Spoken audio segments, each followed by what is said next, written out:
तो उसके लिए कहा कि आदमी को निरंतर स्वाध्याय करना चाहिए और दर्शन के साथ जो ज्ञान है, 5 ज्ञान की बात बताई। 2 ज्ञान को लेके तो हम पैदा ही होते हैं। कौन कौन से? मति और श्रुत। अवधि ज्ञान तप से होता है, मन परे ज्ञान और तप से होता है। इन सब के प्रकार होते हैं, लेकिन केवल ज्ञान का कोई प्रकार नहीं होता, क्योंकि वो सिर्फ केवल ज्ञान ही होता है। तो इस प्रकार हमने, फिर उसके कई प्रकार हैं। कल हमने प्रमाण और नय, इन 2 की चर्चा की। उसका सीधा सा समझ यह है, प्रमाण माने पूर्ण ज्ञान, नय माने आंशिक ज्ञान। लेकिन कई अंशों को जोड़ करके जो पूरा ज्ञान प्राप्त होता है वो प्रमाण है। ये समझिए आप। हमने एक वस्तु को यूँ देखा, दूसरे ने यूँ देखा, तीसरे ने यूँ देखा, और उन सब ज्ञानों को जब हमने एकत्र किया तो पूरे का पूरा ज्ञान हमारे पास आ गया। तो जैसे किसी भी चीज़ को समझने के पहले एकदम पूर्ण ज्ञान नहीं समझा जा सकता है, इसलिए एक बात तो ये हुई।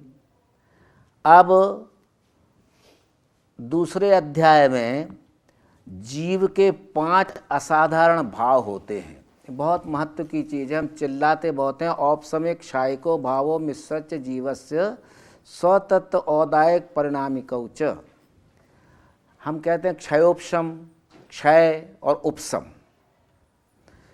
अब होता क्या है कि कुछ शब्द ऐसे हैं जैनिज्म में, उनको ट्रांसलेशन नहीं किया जा सकता है, उनका ट्रांसलेशन नहीं होगा। तो क्षयोपशम तो क्षयोपशम ही रहेगा। क्षय और उपशम, और दोनों को अलग करो, इकट्ठा करो तो क्षयोपशम है, अलग करो तो क्षय और उपशम है। तो उसका उदाहरण दिया, एक गिलास पानी लो, उसमें थोड़ी रेती डाल दो और उसको हिला दो, तो पानी कैसा हो गया? गंदा हुआ ना। थोड़ी देर रख दिया गिलास को, रेती नीचे बैठी, तो उपशम हुआ। उपशम हुआ, क्षय नहीं हुआ।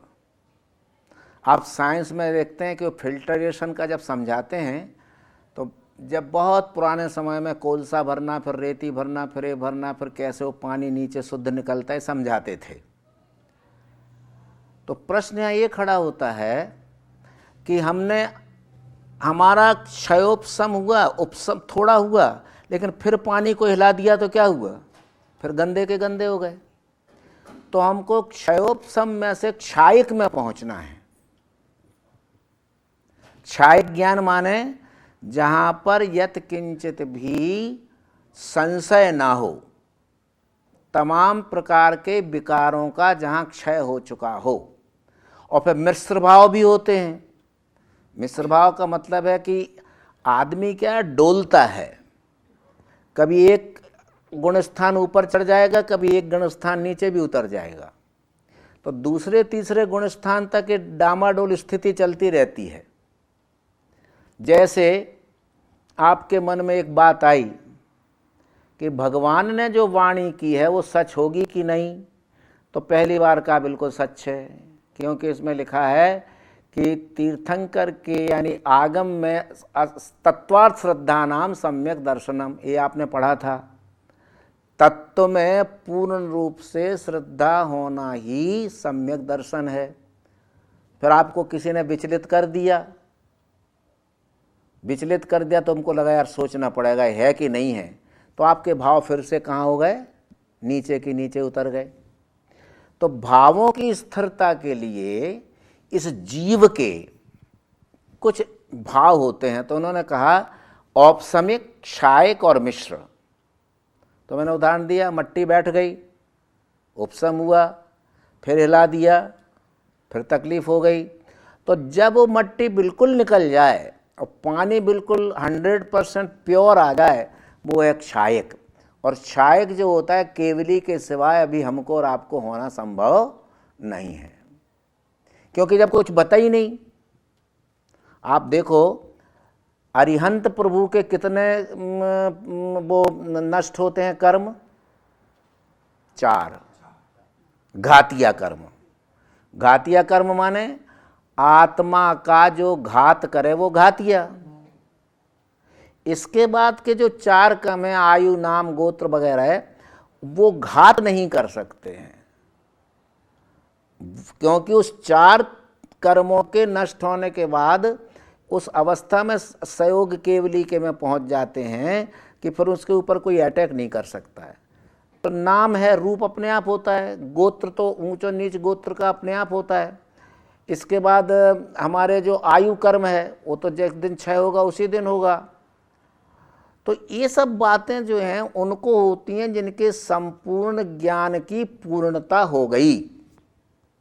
तो ज्ञान की पूर्णता कैसे होगी? 3 दिन पहले कहा था, कैसे होगी? ज्ञान कैसे पैदा होता है? आद्य परोक्षम, सम्यक दर्शन को बताया था ना कि एक तो नैसर्गिक होता है जन्म से, और एक होता है स्वाध्याय से। स्वाध्याय क्या है? स्वाध्याय से मुक्ति नहीं मिलेगी, लेकिन स्वाध्याय से आत्मा का परिचय होगा। जब आपको अपना परिचय, देखिए हम सबका परिचय पता है, अपना परिचय पता नहीं है। यहाँ तो मकान बहुत दूर दूर होते हैं इसलिए पता ही नहीं चलता है, लेकिन अपने वहाँ क्या होता है, पड़ोसी के घर में क्या हुआ वो हमको ज़्यादा खबर होती है, क्योंकि हमारे बारे में पड़ोसी को ज़्यादा खबर है। यही होता है ना, हर आदमी की एक वृत्ति होती है दूसरे के यहाँ ताक झांक करना। तो वो वृत्ति जो है उससे हमको ज्ञान में बाधा बहुत आती है। जैसे आज हमने उनसे श्रीमती किरीट भाई जी की पत्नी जो उपवास कर रही हैं उनसे पूछा कि आप ये उपवास करते तो आपको क्या फील होता है। प्रश्न बड़ा सिली प्रश्न था, लेकिन उन्होंने एक बहुत बढ़िया बात कही कि इस उपवास आदि को करने के बाद भविष्य में भी मेरे मन में एक भावना पैदा होती है कि मैं किसी के प्रति क्रोध ना करूं, कोई मुझसे कुछ भी कह जाए तो मैं उस पर गुस्सा ना हूं। अगर यह सिद्धि हो गई तो आत्म उद्धार करने में देर नहीं लगती है। फिर बस वही नहीं होता अपने से, अपने से और सब होता, बस वही नहीं होता है। तो वो अगर होने लगे तो इसका मतलब है कि पहला गुण स्थान क्या है? मिथ्यात्व। देखिए मिथ्यात्व को भी गुण स्थान कहा, क्योंकि मिथ्यात्व के छूटने से ही गुणों की आराधना शुरू होती है। और 10वें गुण स्थान पर भी आप पहुंच गए और 1 पॉइंट के 1000वें भाग में भी अगर आपके अंदर कहीं पर विकार आ गया तो सीधे गिर के नीचे पहले में आ जाओगे। और अगर छलांग लग गई और 12वें में पहुंच गए तो निश्चित रूप से केवली हो जाओगे। अब एक प्रश्न किसी ने किया कि भाई 24 ही तीर्थंकर क्यों होते हैं? 24 बुद्ध होते हैं, 24 अवतार हिंदुओं में होते हैं। तो इसका अपने पास कोई पता नहीं है, इसलिए हम किस भी आपको इंटरप्रिटेशन करें दैट विल बी रॉन्ग। 24 होते हैं माने होते हैं। कुछ बातें ऐसी होती जो माननी चाहिए। शैलेश भाई यहाँ पधारे हैं कि नहीं? उन्होंने मेरे को 100 प्रश्न दिए और उन 100 प्रश्नों को मैं पढ़ रहा था, उसके अंदर 50 प्रश्न तो बिल्कुल बेवकूफ़ी के हैं। बेवकूफ़ी का मतलब गलत इंटरप्रिटेशन करने की भावना। जैसे एक प्रश्न उसमें आया कि भाई हम मांस ना खाएं, लेकिन कोई गाय मर गई हो तो क्या उसका मांस खा सकते हैं? ये कोई पूछने का प्रश्न है? बहुत से आज मैं पूरे 100 प्रश्न ही दिन भर पढ़ता रहा और उसमें से 90 के उत्तर मेरे पास हैं, लेकिन कुछ प्रश्न ऐसे हैं, जमीकंद क्यों नहीं खाएं, आलू क्यों नहीं खाएं? तो मैं एक सीधा उत्तर देता हूं कि प्रत्येक धर्म के कुछ शाश्वत नियम होते हैं और वो हमारी हजारों वर्ष की परंपरा से चलते हैं और उसके कारण भी हैं। क्योंकि पूरा का पूरा कनेक्टिकट के अंदर इसके ऊपर तो बहुत लंबे झगड़े चले, 1 वर्ष तक हम लोग परेशान रहे। वहाँ पर मेरे को श्वेतांबर ग्रंथ भी बहुत देखना पड़े और ये सिद्ध किया कि क्यों कंदमूल नहीं खाना चाहिए। जैसे एक मेरा तीर्थंकर वाणी का अंक था, भाई साहब क्या है, उसमें मैंने एक रिसर्च कराई थी सागर यूनिवर्सिटी के जीव विज्ञान विभाग से कि रूट्स वाले जो भोजन जो साग भाजी हैं उनसे कैसे कैसे हिंसा बढ़ती है। तो उन बच्चों को कुछ चार्ट भी ऐसे बना के रखना चाहिए, उनके अंदर समाधान हो। अब कुछ बातें ऐसी भी हैं कि जिसका उत्तर नहीं है, क्योंकि परंपराएं हैं। जैसे एक बात उन्होंने कही, जब चांदी को सोने को चमड़े में रख के कूटा जाता है तो उस बर्फ़ से आंगी नहीं करनी चाहिए, उस बरक से। ये बात सभी कहते हैं, लेकिन परंपरा नहीं टूटती है। अब उसको किसी तरह कैसे कम करें, सोचना पड़ेगा।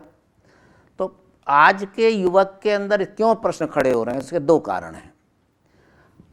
एक बात आप समझ लो कि धर्म की एक व्याख्या कैसे है, धर्म का डिवीजन समझिए आप।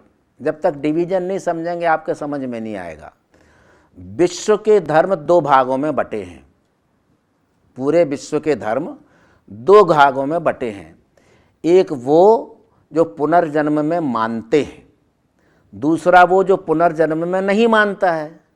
तो इस्लाम, क्रिश्चियन और यहूदी ये पुनर्जन्म में नहीं मानते हैं। तो बाकी के धर्म रहे, हिंदू धर्म है, सिख धर्म है, जैन धर्म है, बौद्ध धर्म है, पुनर्जन्म में मानते हैं। फिर इस पुनर्जन्म में मानने वालों के दो भेद हुए, एक वो जो अवतारवाद में मानते हैं और दूसरा जो अवतारवाद में नहीं मानते हैं। अब आपने तीन क्लासिफिकेशन कर लिए, तो आपको जिस धर्म की बात करनी है उसके चश्मा पहनना पड़ेंगे। इस्लाम का पहन करके आप क्रिश्चियनिटी की बात नहीं कर सकते हैं, जैन धर्म के चश्मा पहन करके आप हिंदू धर्म की बात नहीं कर सकते, हिंदू धर्म के चश्मा पहन के। अब हमने क्या किया, गड्ढम गड्ढ कर दिया, सब हमने गड्ढम गड्ढ कर दिया। इसलिए हम थिंकिंग करते हैं हिंदू धर्म की और बात पूछते हैं जैन धर्म में, हम थिंकिंग करते हैं जैन धर्म की, बात पूछते हैं क्रिश्चियनिटी की। इसलिए ये सारी की सारी गड़बड़ पैदा होती हैं। तो दो चीज़ें होना चाहिए। अपन ने पहले ही सूत्र में कहा था कि श्रद्धानाम परमार्थानाम माप्तागम तपोव्रताम त्रिमूढ़ा मूढ़ पष्टांगम सम्यक दर्शन मस्मयम। 3 मूढ़ता और 8 अंगों के सहित जिसको धारण किया जाए वही सम्यक दर्शन होता है। फिर आप आजकल प्रश्न करते हैं कि दूध जो है वो तो पशुओं का है तो वो भी नॉन वेज हो गया, लेकिन उनको पता नहीं दूध की थ्योरी क्या है, पूरे शास्त्र है उसके ऊपर। तो इन चीज़ों को भी थोड़ी हाईलाइट्स हमको अपने चार्ट्स के द्वारा करनी होगी। नियम ये है, दूध को बछड़ा पी ले और वो पेट भर जाए, इसके बाद जो दूध है वो श्रावक ले सकता है, साधु ले सकता है। क्योंकि नहीं तो गाय अगर दूध ना उसका बछड़ा पिए और कोई ना निकाले तो मर सकती है, उसका भी एक बोझ होता है। अब इसके बहुत से इलस्ट्रेशंस अपने पास शास्त्रों में भी हैं, लेकिन अब उसको कहा तो अब यहाँ वीगन्स लोग शुरू हो गए तो उन्होंने उस बात को उठाया। तो होता क्या, जब एक आदमी कोई गलत रास्ते पर चलता है तो सोचता है दूसरे गलत हैं, मैं गलत नहीं हूँ। ये अपनी एक नीति होती है। आदमी ने अपनी गलती कभी स्वीकार नहीं की जिंदगी में। तो यहाँ पर ये कहते हैं कि तुम्हारा क्षय ज्ञान तब होगा जब वो मिट्टी जो नीचे की है वो निकल जाएगी। और उसको निकालने के लिए सबसे बड़ा काम क्या है, तपसा च निर्जराहा, तप से ही निर्जरा होगी। और फिर तपस्वी के लिए कहा, व्रत जैसे अपन धारण करते हैं तो उसमें तत्वा सूत्र कहता है निश्शल्यो व्रति ही। शल्य माने कांटा, दुविधा, परेशानी, है ना, ड्यूएट थिंकिंग। शल्य नहीं होना चाहिए, निश्शल्यो व्रति। व्रत धारण करने के पहले हम जो धारण कर रहे हैं उसके सारी चीजों को समझ लेना चाहिए, मैं क्यों कर रहा हूं। हम पुण्य के लिए भी कोई काम करेंगे तो नरक में ले जाएगा। पुण्य अपने आप आ जाए तो हमें चिंता नहीं है, लेकिन पुण्य के लिए हम कर रहे हैं इसलिए पुण्य नहीं मिलेगा।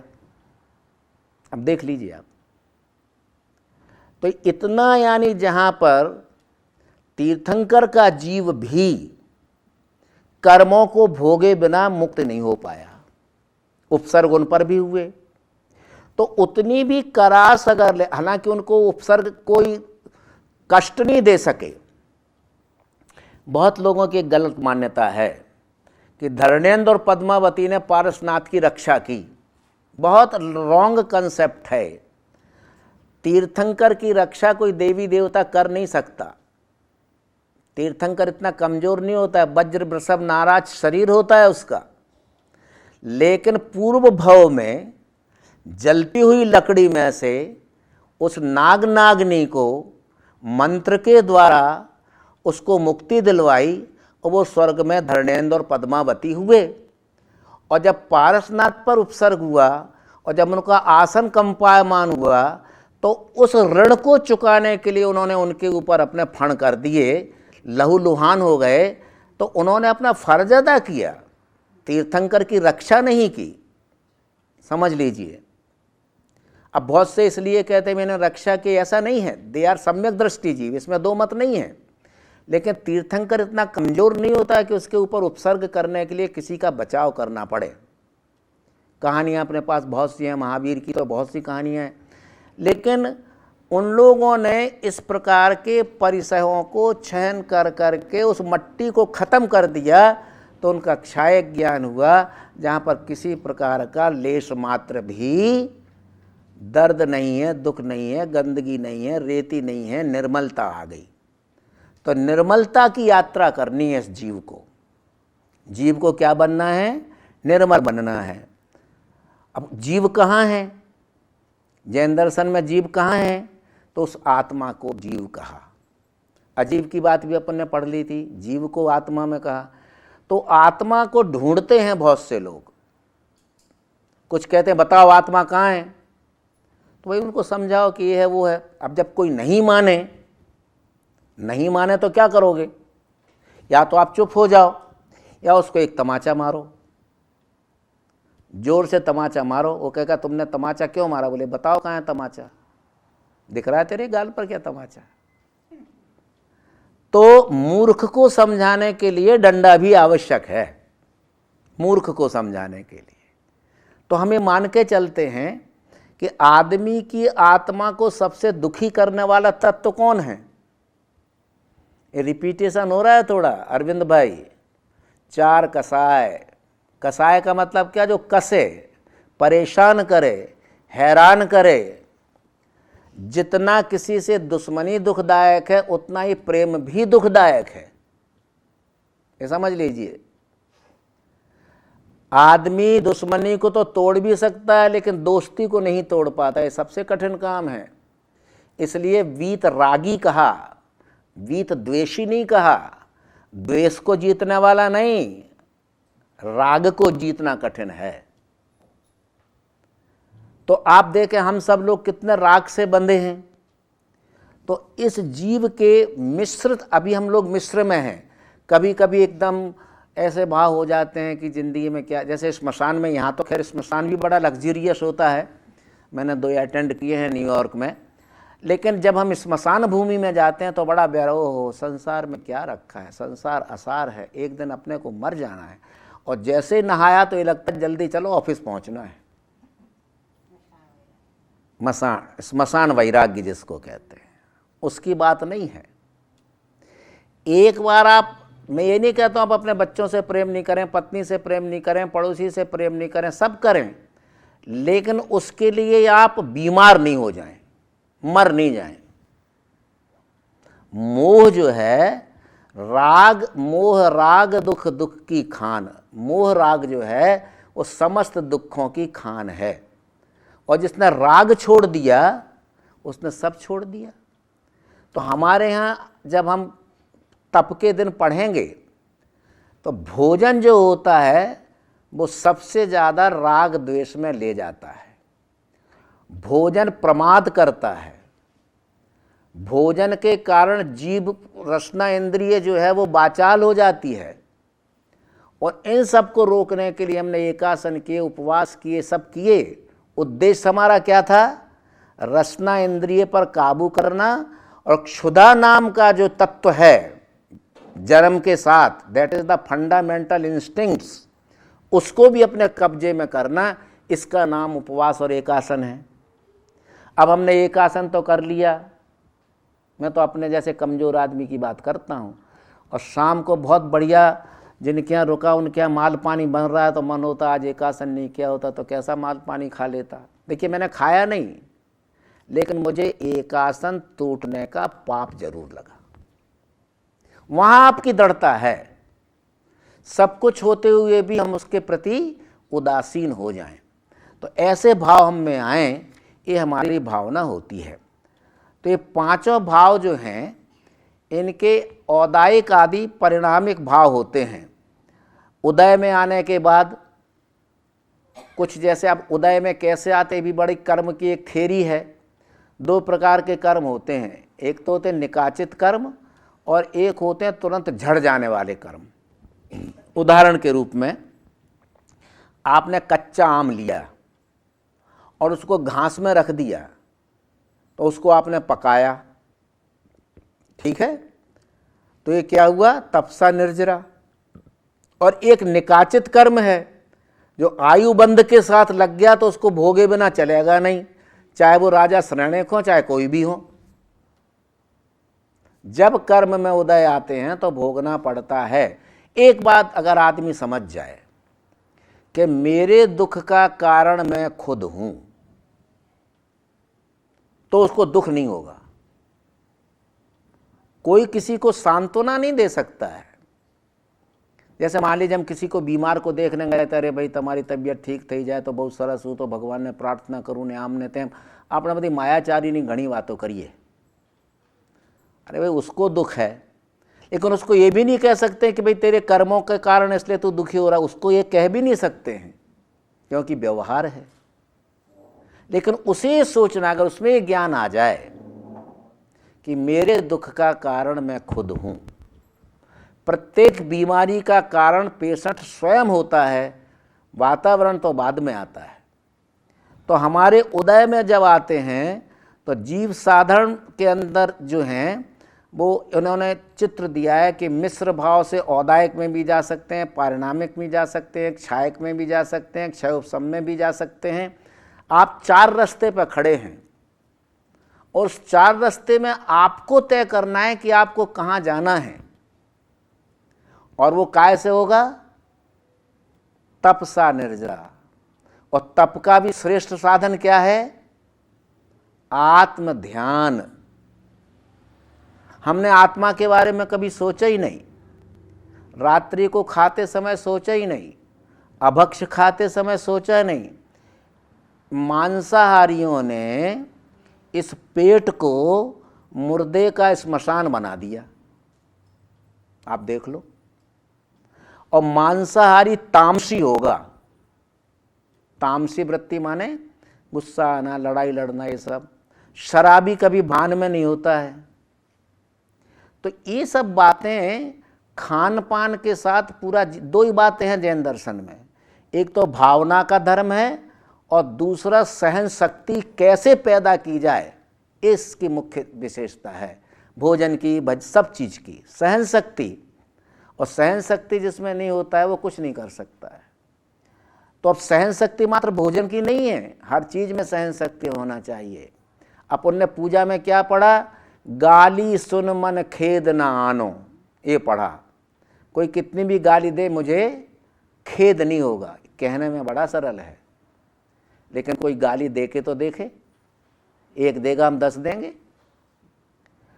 तो जो वस्तु हम पढ़ते हैं, जैसे जो इंजीनियर हैं, डॉक्टर हैं, ये सब हैं, पढ़ते हैं, अगर वो पचाएं नहीं तो फिर जीवन में कैसे काम करेंगे, पचाना चाहिए न। जैसे बहुत से लोग बीकॉम हो जाते हैं लेकिन उनको चेक लिखना नहीं आता है, बेरर चेक में और क्रॉस चेक में क्या अंतर है उनको ये पता नहीं चलता है, क्योंकि उन्होंने प्रैक्टिकल कभी सीखा ही नहीं। तो जितना हम पढ़ते और सुनते हैं उसको जीवन में कैसे उतारें, एक अंश सुनिए 1000 पेज, एक लाइन याद रखिए। ज्ञान से 3 बातें कही थी, मैं कौन हूँ, कहाँ से आया हूँ, मेरा कर्तव्य क्या है। बस इतनी बात समझ में आ जाए तो जिंदगी का बेड़ा पार हो जाए, फिर कहीं कोई भाव के लिए ज़्यादा परेशान नहीं होना पड़ता है।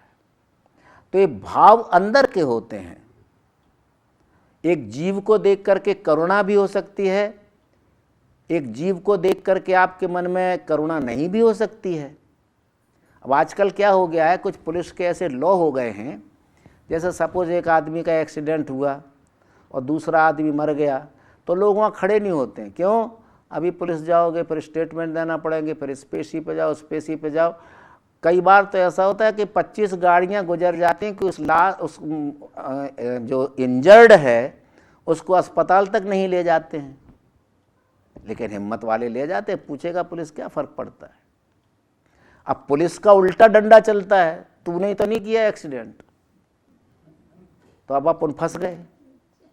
तो अपन कहते नहीं साहब हमने नहीं किया, तो कहता निकाल 500 रुपये, तू नहीं फंसा तो। ये जो एक आदमी के अंदर भावना पैदा हो गई, इससे क्या हुआ कि परोपकार करने की भावनाएं धीरे धीरे लुप्त होने लगी। यहाँ नहीं होता है ऐसा, हम तो जितने उदाहरण देते हैं अपने यहाँ के देते हैं। तो इससे क्या है कि अब देखिए, लोगों ने कहा फलाना काम करोगे तो पुण्य लगेगा, फलाना काम करोगे तो पाप लगेगा। ऐसा कोई लगता वगता नहीं है। इट डिपेंड्स अपॉन कि आपके भाव कैसे हैं। आपने उस रोगी को अस्पताल पहुंचाया तो इसलिए नहीं पहुंचाया कि आपको पुण्य लग रहा है, आपने इसलिए पहुंचाया कि आपके मन में करुणा है और वो आदमी स्वस्थ हो जाए, ये आपकी भावना थी। इस भावना से हम काम करते हैं तो निश्चित रूप से अगर पुण्य है तो मिलता है। और पाप और पुण्य दोनों हैं, दोनों संसार के भ्रमण कराते हैं। इतना फर्क है कि पाप से नरक में जाओगे, पुण्य से स्वर्ग में जाओगे, लेकिन मोक्ष नहीं मिलेगा किसी से। मोक्ष के लिए तो आपको धरती पर ही आना पड़ेगा, मनुष्य भव ही धारण करना पड़ेगा, मुनि वेश ही धारण करना पड़ेगा, तपना ही पड़ेगा, परिचय सहन करना पड़ेंगे प्रसन्न चित्त से। वो भी परिचय भी सहन कैसे करना है? प्रसन्न चित्त से। तो इस प्रकार के जब भाव हैं और जब जब हमारे सामने आने लगते हैं, उस समय वो निमित्त के कारण उदय में आते हैं, खिरते भी हैं, बंधते भी हैं। कोशिश करनी चाहिए। हम ये नहीं कहते कि सब साधु हो जाएं, होना भी नहीं चाहिए, हो भी नहीं सकते हैं, हमारा कितना उपशम है ही नहीं कि हम हो जाएं, लेकिन कम से कम उनकी अनुमोदना तो कर सकते हैं। किसी साधु को गोचरी देना, आहार कराना, इसमें कोई आप उपकार नहीं कर रहे हो। साधु सिर्फ एक बार ही दिन भर में हाथ नीचे करता है जब आहार लेता है, बाकी उसका हमेशा हाथ आशीर्वाद को उठा रहता है। देखिए आप, एक बार आहार करने के बाद वो आपको दिन भर ज्ञान दे रहा है, मौन से भी दे रहा है, चरित्र से दे रहा है और उपदेश से भी दे रहा है। दे रहा है कि नहीं दे रहा है? हम ही भाग्यहीन हैं कि उसको ले नहीं पाते हैं। तो बहुत से लोग प्रसन्न भी होते, होना भी चाहिए। साधु मांगने नहीं निकला है, उसको खिला दो तो खा लेगा। आपने खिलाया, उसको जो है ज्ञान देने के लिए शक्ति प्रदान हुई, आपको अनायास पुण्य लगा, प्रयत्न नहीं किया आपने। लेकिन मेरे को पुण्य लग जाए, मैं महाराज का आहार करा दूंगा तो मेरे को बड़ा पुण्य लग गया, ऐसा कुछ नहीं होता है। लेकिन आपकी भावनाएं उस समय क्या होती हैं, समझ में आया कि नहीं? और दूसरी बात, जैसा आपका पैसा होगा वैसी आपकी रुचि बनेगी। अगर आपका सुकृत का पैसा होगा तो आपको दान देने की भावना पैदा होगी, और अगर आपका 2 नंबर का पैसा, यानी जिसको कि गलत रास्ते से आया हुआ पैसा है, तो वो गलत कामों में ही जाएगा। एक आप निश्चित समझ लीजिए। इसलिए कहते हैं कि ऐसा नहीं है कि धंधे में ईमानदारी की जाए तो गलत ही होगा। धंधे में ईमानदारी से जो चलता है वो निश्चित रूप से सिद्धि प्राप्त करता ही है, भूखों नहीं मरता है। तो ये सब बातें जीवन के अंदर इन्हीं से कर्म के बंद हो रहे हैं। हर क्षण कर्म बंध रहे हैं, हर क्षण कर्म खत्म हो रहे हैं, आते हैं जाते हैं। लेकिन जो निकाचित कर्म होते हैं, कैसे कर्म होते हैं? जैसे एक दीवार के ऊपर 1 बाई 1 के फुट में आप तेल लगा दो, और 1 बाई 1 फुट को कोरा रहने दो, और फिर उसके ऊपर धूल उड़ाओ, और फिर पंखा चला दो, तो जहाँ तेल लगा है वहाँ धूल चिपक के रह जाएगी। वो निकाचित कर्म हुए। और कहते हैं क्रोध अगर आपका 2 महीने से ज़्यादा मन में रह जाए तो बैर बन जाता है। कोई ना प्रत्यय क्रोध आवे 2 महीना थी बधु रे तो ये बैर बने, और अगर 6 महीना से अधिक हो जाता है तो अनंतानुबंधी क्रोध बन जाता है। भव भव तक उससे आप नहीं निकल सकते। अनंताबंधु क्रोध मान माया लोभ बराबर है। तो उस अनंतानुबंधी क्रोध माया लोभ को बांधना नहीं है, ये पहले समझ लीजिए। क्रोध कैसा हो, पानी की लकीर की तरह है, कुछ क्षण आया और चला गया। जैसे आप अपने लड़के को डांटते हैं तो आपका उद्देश्य होता है कि इसका नुकसान करें, आप में द्वेष भाव होता है? नहीं होता है। तो इस प्रकार का क्रोध जहां आदमी का कल्याण हो रहा हो तो कभी कभी वह क्रोध भी पुण्य का काम करता है। ये देखिए आप, पुण्य का काम अपने आप हो गया। आपने अगर लड़के को चरित्रवान बना लिया तो आप समझ लीजिए कि आपने उसको संस्कार दे दिए, आपकी पूजा और मंदिर सब सफल हो गए। और संस्कार नहीं दे पाए तो आपका सब कुछ खत्म हो गया। और फिर आप रोते हैं, क्या कहें साहब, अब इस देश में तो ऐसा है। देश का कोई दोष नहीं है, काल का कोई दोष नहीं है। लड़कों को बिगाड़ने में सबसे ज़्यादा हिस्सा माँ और बाप का होता है। तो इन चीज़ों के साथ भी हमको, पर उसी के अनुसार उसके परिणाम भी मिलते हैं। तो इन बातों की चर्चा की। फिर इन 5 भावों के 53 भेद हुए। तो औपसमिक के 2 भाग हैं, सम्यक चारित्र। तो औपसमिक चारित्र और क्षायोपसमिक चारित्र। तो एक प्रारंभ की स्थिति है और एक उत्कृष्ट स्थिति है। तो इस प्रकार ये भाव निरंतर, मैंने पहले दिन आपसे कहा था कि हमारे यहाँ सारा धर्म जो है वो भावों पर खड़ा है, टिका है। जाके मनई भावना जैसी, प्रभु मूरत देखी तिन तैसी। किसने कहा है? तुलसीदास जी ने रामायण में लिखा। जैसी भावना से आप प्रभु के दर्शन करेंगे वैसी मूर्ति आपको दिखेगी, ये निश्चित समझ लीजिए। और इसलिए जब हम वो बताया था कि निस्सही निस्सही निस्सही करके घुसते हैं ना, तो ये कहते हैं बाहर सारे संसार को एक खींटी पर टांग के जा रहे हैं। अब हमारे अंदर कोई विकार नहीं है, कोई राग नहीं है, कोई द्वेष नहीं है, कोई संसार नहीं है, कुछ नहीं है। हे प्रभु, तुम्हारे पास में बिल्कुल खाली आया हूँ और तुम्हारे गुणों से मैं कैसे भर जाऊं, ये मेरी प्रार्थना है। प्रार्थना ये होना चाहिए कि तुम्हारे गुणों से मैं कैसे परिपूर्ण हो जाऊं। ये हम कभी नहीं करते हैं प्रार्थना। कहते जरूर हैं सबका कल्याण हो, लेकिन सबके कल्याण के साथ हमने ये नहीं सोचा कि मैंने आत्म कल्याण कितना किया।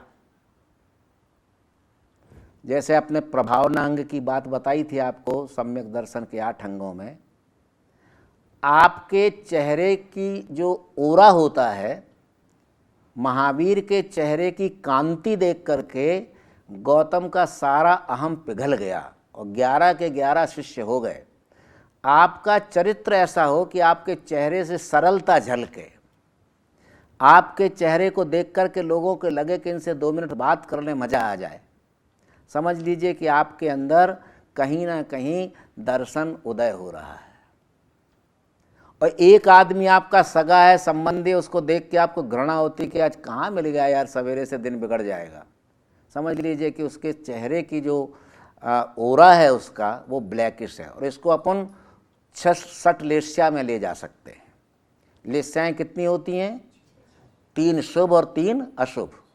तो अशुभ लेस्या वाला आदमी अलग से दिखेगा, चांडाल आदमी देखो अलग दिखेगा, मारमारी करने वाला अलग दिखेगा। तो ये चेहरे पढ़ कर के आप कह सकते हैं कि आदमी भला है या बदमाश है। प्रैक्टिस करना पड़ेगी थोड़ी। तो उसके लिए आप देखिए कि तीर्थंकर की कौन सी लेस्या होती है? शुक्ल लेस्या होती है ना। और नरकगामी जीव की कृष्ण लेस्या होती हैं। अब नरकों के दुखों का वर्णन अपन पढ़ें तो लगेगा देखा तो है ही नहीं नरक, कितनी बार गए होंगे क्या पता। स्वर्ग भी कितनी बार गए होंगे, समोसरण में भी हो सकता कई बार गए हों, लेकिन अभी उतना पुण्य का उदय नहीं आया। अब अपन ये नहीं कहते हैं, देखिए अपन जैन है इसलिए नहीं कहते हैं, नहीं तो पक्षपात हो जाएगा। जैन धर्म में जन्म लेना भी पुण्य का महान उदय है, समझ लीजिए आप। क्यों? जब हम कहते हैं प्रधानम सर्वधर्मानाम जैनम जयति शासनम, प्रधान क्यों कहा? आपने अपने आप को बहुत बड़ा बना लिया क्या? तो फिर कहते हैं कि वो भक्तामर में कहा ना, मन्ने वरम हरिहरादय एव दृष्टा दृष्टेश्वेश हृदयम तयितोषमेति। मैंने सब देवताओं को देखा, जानबूझ करके समझा, तब मुझे समझ में आया कि तुम जैसा निर्ग्रंथ कोई नहीं है। यहाँ पर भी वही बात है कि मैंने सब धर्मों को देखा, लेकिन जैन धर्म जितना स्पष्ट नहीं है, क्योंकि जैन धर्म व्यक्ति की पूजा में विश्वास नहीं करता है, गुणों की पूजा में विश्वास करता है। इसीलिए नमोकार मंत्र में किसी तीर्थंकर का नाम नहीं है, क्वालिटी को प्रणाम करता है। जिसने अंतर के शत्रुओं पर विजय पा ली है वो कोई भी अरिहंत हो सकता है। जिसने 8 कर्मों को जला दिया कोई भी सिद्ध हो सकता है। तो इस प्रकार हमने गुणों की पूजा की, व्यक्ति की नहीं की। जैसे मान लीजिए आप किसी में आपने बोली ले ली, आप इंद्र बन गए, लेकिन जब आप इंद्र के कपड़े पहनते हैं तो आप कहीं एक महसूस करते हैं कि मैं तो इंद्र हूं। और जब आप पूजा करते हैं तो आपके भाव में वो इंद्रत्व उतरता है, और वो अगर नहीं उतरे तो पैसे बेकार चले गए। जैसे सौधर्म इंद्र की आपने बोली ले ली। अब सौधर्म इंद्र को क्या होता है पंचकल्याणकों में अंजन सलाका के समय कि उसको हाथी पे ही ले जाते हैं, राज मुकुट पहनाते हैं, क्योंकि सारी क्रियाएं तीर्थंकर की वो करता है। अब मान लीजिए भूल से हाथी नहीं आया उस दिन, फिर उसका गुस्सा देखो आप, तो उसका सारा इंद्रपन खत्म हो गया। मैंने जब इतने पैसे दिए हाथी नहीं ला सकते थे, बैंड बाजा कहाँ है? वो इसी चक्कर में है। जैसे मान लीजिए जो मैं कर नहीं सकता हूँ कभी, मैंने मान लीजिए 10 उपवास कर लिए, गलत बात कर रहा हूँ आपसे, तो मैं फिर ये सोचता हूँ कि कितने लोग ये पूछने आए कि शेखर भाई तबीयत केम छे, और अगर पूछने नहीं आए तो फिर लगेगा यार तुम्हें तो पूछवा नहोता आव्या। और फिर एक जुलूस निकाला जाता है, पता है ना अंत में यहाँ निकलता कि नहीं मुझे पता नहीं है, तपस्वियों बहुमान था એટલે વરઘોડો કાઢવામાં આવે, એમના માટે જુદી બગ્ગી ફાળવવામાં આવે। और मान लो कोई बग्गी कम पड़ गया तो तपस्वी एकदम गुस्से में आ जाएगा, भैया तूने इतने इसलिए तप किया कि तू क्रोध करे, यार एक बग्गी में 2 जने बैठ जाओ यार, क्या फर्क पड़ रहा है। तो बेचारे जो ऑर्गेनाइजर्स होते हैं ना, they are always in trouble. किसी आदमी को दुखी करना हो, जैसे तुम्हारा एक दोस्त है और उससे आपकी अनबन हो गई, और आज का आदमी तो कैसा है, सांप की तरह है। अज्ञे जी एक कवि हुए हैं, उनकी बहुत बढ़िया कविता की छोटी सी है, सांप तुम सभ्य तो हुए नहीं ना होगे, डसना भी तुमको नहीं आता। एक बात पूछूं, फिर ये विष कहाँ से पाया? नगर में तुम रहे नहीं, फिर विष कहाँ पाया? यानी नागरिक सभ्यता के ऊपर ये व्यंग है। नगर का आदमी मन वचन कर्म के द्वैत भाव में जीता है, अद्वैत में नहीं जीता है। मन में कुछ होता है, कपट कुछ करता है, बोलता कुछ है, करता कुछ है। ये जो गंदगी आदमी में भर गई है, इसको कैसे दूर करें? एक बहुत बढ़िया शेर है कि आदमी में इस कदर विष भर गया है, બહુ સરળ છે. માણસમાં એટલો બધો વિષ ભરાઈ ગયો છે. आदमी में इस तरह विष भर गया है कि विषधरों का विष ही सारा झर गया है. विषधर એટલે સાપ. માણસમાં જેટલો ઝેર ભરાઈ ગયો છે કે સાપના ઝેર બધા ખલાસ થઈ ગયા. आदमी में इस कदर विष भर गया है कि विषधरों का विष ही सारा झर गया है. कल सुनोगे आदमी के काटने से सांप कोई मर गया है. ये है आदमी की आज की स्थिति.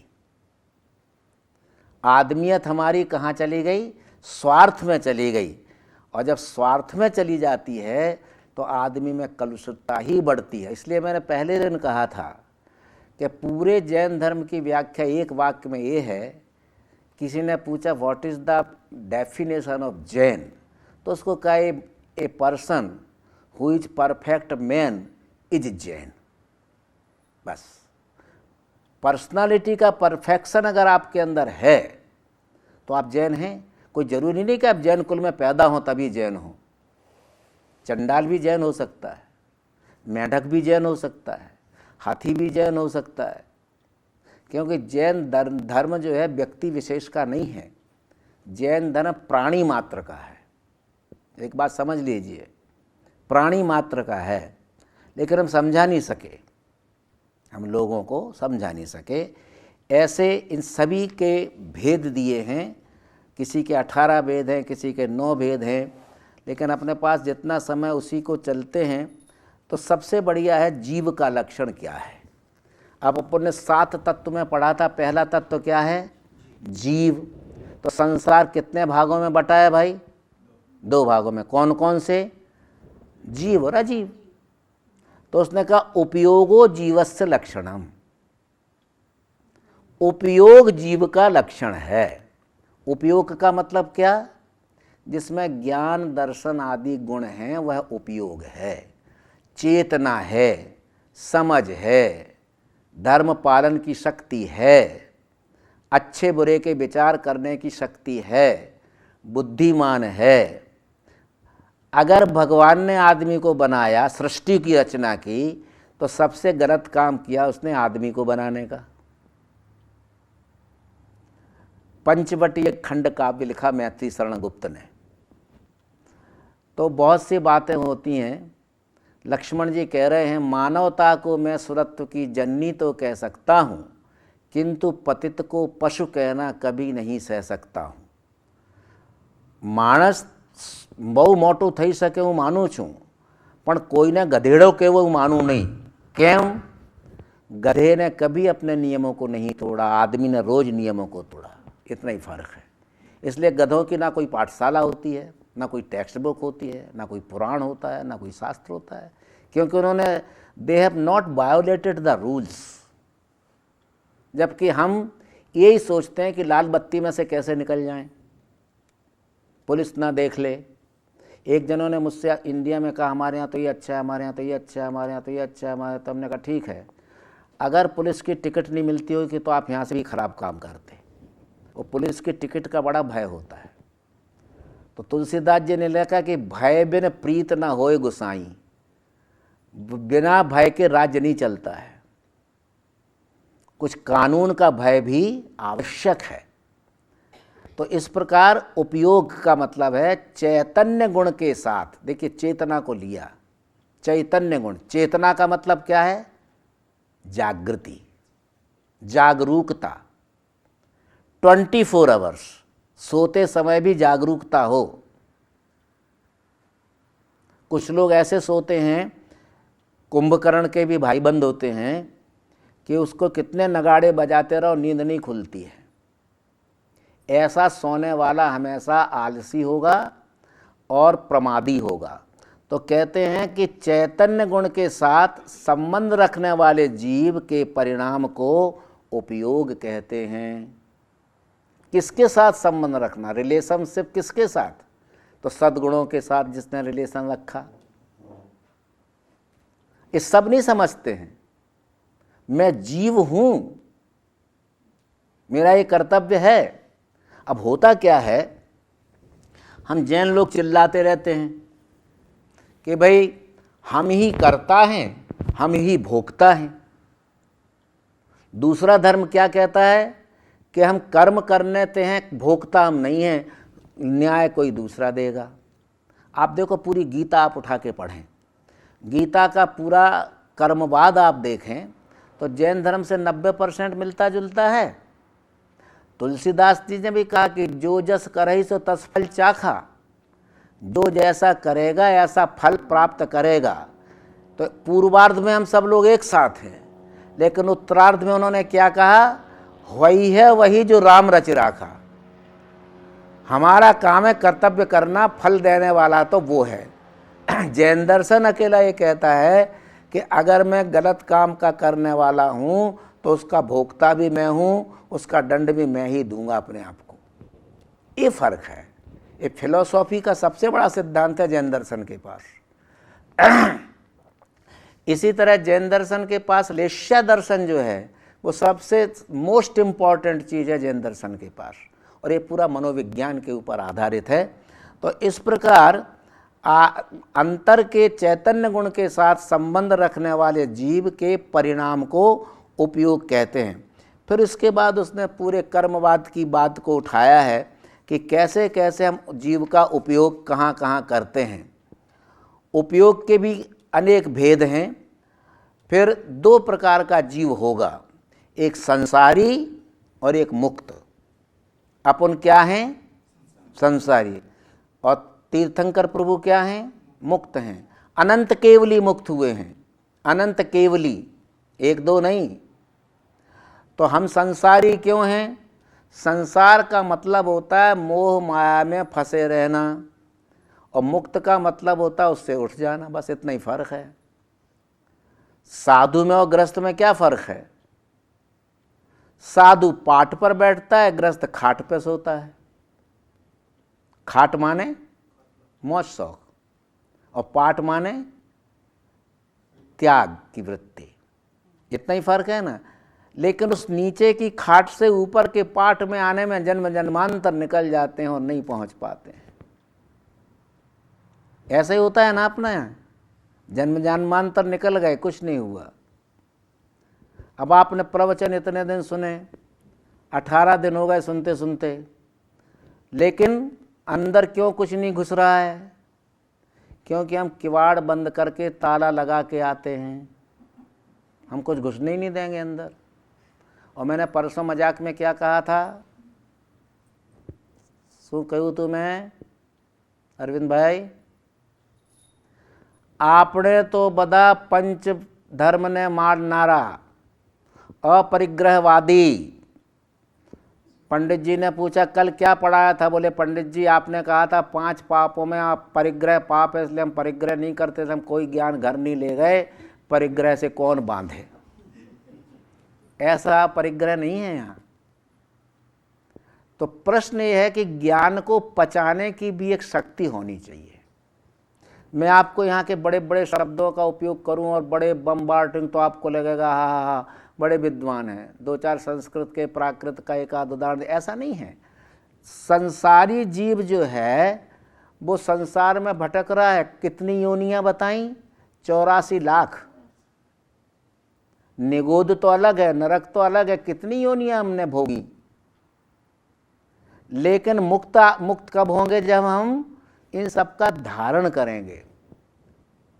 धारण करोगे, धर्म का मतलब ये धारण करना, धर्म का मतलब है धारण करना, धर्म का मतलब है संस्कारी होना, धर्म का मतलब होता है आदमियत का विकास करना, धर्म का मतलब होता है मानवता के साथ जुड़ना। इस संदर्भ में हमको धर्म को अब देखना है। हमें पुराने संदर्भ तो बहुत देख लिए, 10 पूजाएं की, 3 घंटे मंदिर में बैठे, और फिर ऐसा नहीं है कि शांत हो जाएं। भाई दिन भर क्या करते हो? 3 घंटे तो मंदिर में बैठता हूँ। क्या करते हो मंदिर में? पूजा करता हूँ। कितनी पूजा करते हो? तो 8 पूजा करते हैं। क्या पढ़ा उसमें? पूजा क्या है? भगवान के गुणों का गान, माने पूजा। और स्वयं पूजक जिनकी पूजा करते हैं, ऐसा बनने का पूज्य भाव अपने अंदर विकसित करना, इसका नाम पूजा है। जिसकी पूजा करते हैं उसके जैसा बनने की कोशिश करना, इसका नाम पूजा है। पत्थर के भगवान तुम्हारे अंदर नहीं उतर जाएंगे, लेकिन उनके जैसा बनने की कोशिश करने के आलंबन है वो, और आलंबन जितना अच्छा होगा चरित्र उतना ही मजबूत बनेगा। इसलिए मैंने आपको बताया था कि कुंदकुंदाचार्य ने क्या कहा, चारित्रो खलु धम्मो, चारित्रवान ही सबसे बड़ा धर्म है। अब आप व्यवहारिक जीवन में देख लो, चरित्रहीन व्यक्ति को हम घर में नहीं बैठने देते हैं, चरित्रहीन व्यक्ति की समाज में कोई कदर नहीं होती है। हम सब जानते हैं कि आदमी गलत है तो उससे हम नफरत करते हैं। हमने किससे नफरत की? उस व्यक्ति से, उसके अंदर के दुराचार से नफरत की। क्यों हमने नफरत की? क्योंकि हम उस दुराचार से मुक्त हैं, और हम भी उसके जैसे हो जाएं तो आप देखना, जो शराबी होगा, गंजेड़ी होगा, तो किसी भी शहर में अपने अड्डे ढूंढ लेगा। आप देख लेना। जैसे मान लो आपने देव दर्शन का नियम लिया और पहली बार आप आए तो किसी से पूछोगे ये जैन मंदिर क्या है, कहाँ जैन मंदिर है, और आप ढूंढते ढूंढते पहुंच जाओगे, क्योंकि आपको मंदिर की आदत है। वो शराबी भी ढूंढ लेगा कि कहाँ पर शराब के पीठे हैं, कहाँ मिलते हैं। तो आदमी जिस अवस्था में होता है उसी अवस्था को ढूंढने की कोशिश करता है। तो यहाँ ये कहते हैं कि उससे मुक्त होने की बात है। मुक्ति मर जाने का नाम मुक्ति नहीं है। मैं तो ये कहता हूँ मोक्ष क्या है? संपूर्ण राग द्वेष से मुक्त होकर के परम आनंद का अनुभव करना ही मोक्ष है, और वो आनंद मिलता नहीं है। भोजन में आनंद नहीं है, सोने में आनंद नहीं है, चांदी में आनंद नहीं है, जो वैराग्य का आनंद है। नहीं तो 24 तीर्थंकर राजपाट छोड़ करके क्यों जाते, क्यों तपस्या करते? और आप देखो जैसा काल गया, आदिनाथ को 1000 वर्ष में केवल ज्ञान हुआ और महावीर को 12.5 वर्ष में हो गया। तो आपको तो 10 दिन में हो जाना चाहिए। काल आगे बढ़ता जा रहा है ना। लेकिन महावीर के साथ जितनी गद्दारी जैनों ने की है उतनी और किसी ने नहीं की। महावीर का नाम लेकर के हमने बहुत जने गुजराती में कहिए छे चरी खाई है। महावीर ना नामे जैनत तो ना नामे घणे चरू खादो। अब देखो हमारी कितनी बड़ी इज्जत है समाज में। आप मकान किराए से लेने जाएं और आप जैन है कहेंगे तो आपको तुरंत कहेगा कि नहीं तमने चौक्कस आप सुकाण के तमें शराब नहीं पीता हो, तमें भांग नहीं खाता हो, तमें मांस भक्षी नहीं हो, तमें मदिरा भक्षी नहीं हो, even though you are all the bad deeds you have with you. लेकिन फिर भी वो जैन शब्द ने आपको बचा लिया। और एक बेचारा मांसाहारी जिसने जिंदगी में मांस नहीं खाया, नियम ले लिया था बचपन में, तो तमें फलाना मुसलमान छो के ये छो तो कहेगा नहीं भाई तुम तो मांसाहारी होगे, तुमको मकान नहीं देंगे। हमारे नाम सरनेम के साथ इतना बड़ा सत्व जुड़ा हुआ है, सत्व जुड़ा हुआ है, लेकिन हम नहीं पहचानते हैं। जैसे कस्तूरी के मृग को पता नहीं होता है कि उसके अंदर की ही सुगंध सब तरफ फैल रही है, ऐसे ही हमारे अंदर जो एक आचार विचार होना चाहिए उसका डेवलपमेंट कैसे हो। इस संसार के जीव इस प्रकार के संसारी और मुक्त होते हैं। फिर कुछ सैनी होते हैं, कुछ असैनी होते हैं, जिनके मन होता है, जिनके मन नहीं होता है। हम सैनी हैं क्योंकि हमको बुद्धि भी है, वाणी भी है। एक बहुत बढ़िया कविता थी, सृष्टि की रचना जब हो गई तो ब्रह्मा जी ने सोचा भी इसको रक्षा करने के लिए किसी बुद्धिशाली को पैदा कर दो, तो उसने आदमी को पैदा कर दिया। आदमी जब पैदा हुआ तो उसने क्या किया, बुद्धि तो थी, वाणी तो थी, तो उसने डोमिनेटिंग शुरू कर दिया। सताने लगा लोगों को, मारने लगा पशुओं को, घर सजाने लगा चमड़ियों से। तो भगवान ने 2 बार टोका, 4 बार टोका, यार तू गलत मत कर, मैंने तेरे को इसलिए पैदा नहीं किया है। तो उसने बोला अच्छा ठीक है। तो उसने लेके भगवान को एक कमरे में बंद कर दिया और बाहर से सांकल लगा दी। अब भगवान चिल्ला रहा है बाहर निकाल। अरे प्रभु मैंने तो आपका मंदिर बनाया है, मैंने आपको कैद में कहाँ डाला है। हमने ये भगवान के साथ भी धोखा करने से हम चूके नहीं। आदमी जो नास्तिक टाइप के होते हैं ना, वो कहते हैं कि कहाँ है भगवान भगवान। तो एक बहुत बढ़िया व्याख्या हुई भगवान की। भगवान का मतलब क्या, बिल्कुल व्याख्या है, एक छोटी सी सोची है। अंदर के हैवान को जो भगाए सो भगवान। अंतर के हैवान को जो भगा दे सो भगवान। सीधी सी व्याख्या हो गई, भगवान हो गए। આપણા અંદરમાં પડેલા જે રાક્ષસી વૃત્તિ છે એને दूर करे ते भगवान। ये बात जिस दिन समझ में आ जाएगी तो मूर्ति में भगवान दिखेंगे, नहीं तो नहीं दिखेंगे। तो मैंने आपको दर्शन करना बताया था, क्यों दर्शन करते हैं, कैसे दर्शन करना चाहिए। जिस दिन वो आंखों के दरवाजे से हृदय कमल पर बैठ जाएंगे उसी दिन आपको भगवान दिखेंगे, नहीं तो नहीं दिखेंगे। मूर्ति तो आपने देखी, भगवान नहीं देखे, देखा, दर्शन नहीं किया। और जिस दिन वो भगवान तुम्हारे हृदय कमल पर बैठ जाएगा और उस भगवान के साथ को देख के अश्रु निकलने लगे कि वाह भगवान, अनंत युग से तुम्हें ढूंढ रहा था, आज तुम मिले हो, मैं तुमको छोड़ूंगा नहीं। और वो जो एक हर्ष के अश्रु निकलेंगे, उस दिन दर्शन होता है, बाकी तो प्रदर्शन होता है। तो ये सब बातें सोचने की नई दृष्टि आपको पैदा करना पड़ेगी। दर्शन करने जाइए, उसमें खो जाइए। अब होता है क्या है, आप जैसे नमोकार मंत्र पढ़ रहे हैं बड़े धीरे धीरे से, और एक आदमी जोर जोर से चिल्ला के आरती पढ़ रहा है, तो आप नमोकार भूल जाते हैं। तो मंदिर बहुत शांति की जगह है, बहुत परम शांति की आवश्यकता है।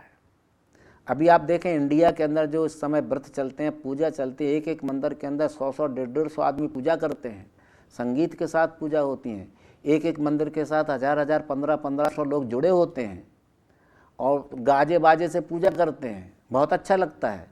लेकिन जो बेचारा शांति से सामायिक करना चाहता है वो कर नहीं पा रहा है, तो फिर बेचारा घर जाके अपनी सामायिक करता है।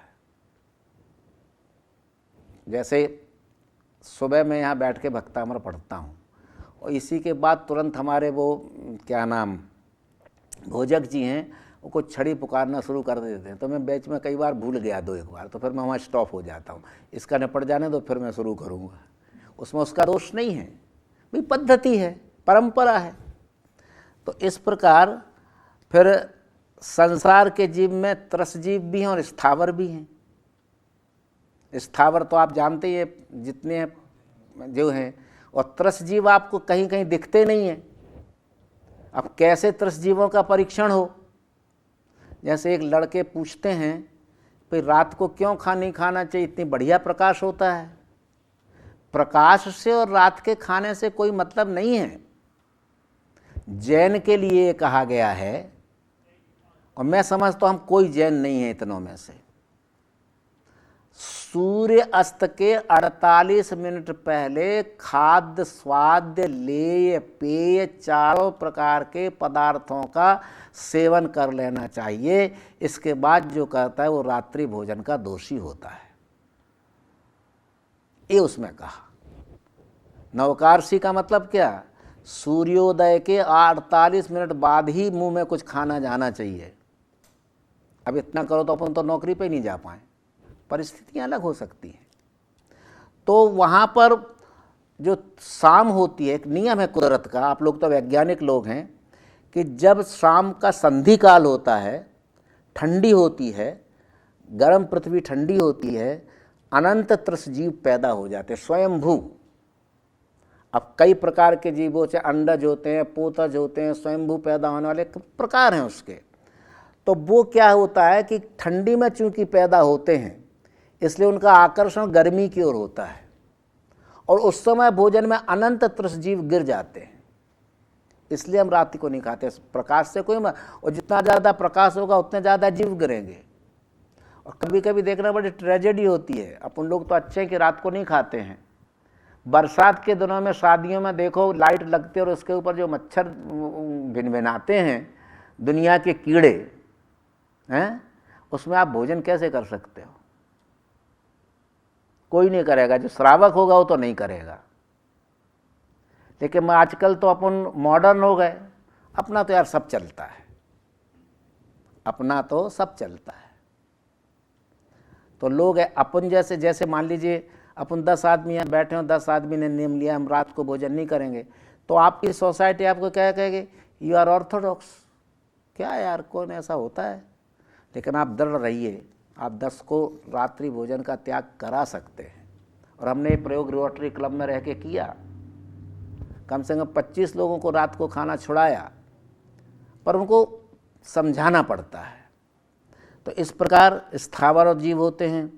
फिर उसके भी भेद हैं, जैसे पंच तत्व होता है, पृथ्वी का एक, वायु का एक, अग्नि का एक, वनस्पति का एक, जो 5 प्रकार के, जो पृथ्वी का एक, ये 5 प्रकार के जीव जो हैं वो स्थावर जीव हैं।